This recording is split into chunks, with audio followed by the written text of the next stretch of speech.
গর্ভাবস্থায় আম খাওয়া ভালো নাকি ক্ষতিকর? সত্যিটা জানলে আপনি অবাক হবেন। ১. পুষ্টিগুণ। আমে আছে ভিটামিন এ, সি ও ফাইবার, যা শিশুর চোখ, রোগ প্রতিরোধ ক্ষমতা ও হজমে সাহায্য করে। ২. শক্তি যোগায়। আম শরীরে প্রাকৃতিক এনার্জি দেয় এবং গর্ভাবস্থার ক্লান্তি কমাতে সাহায্য করে। ৩. কখন সমস্যা হতে পারে? অতিরিক্ত আম খেলে গ্যাস, অম্বল, রক্তে শর্করা বেড়ে যাওয়া ও ওজন বাড়ার ঝুঁকি থাকে। ৪. নিরাপদ পরিমাণ।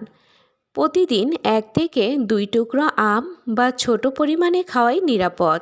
শেষ কথা, তাই আম খাওয়া ভালো, তবে পরিমাণভাবে।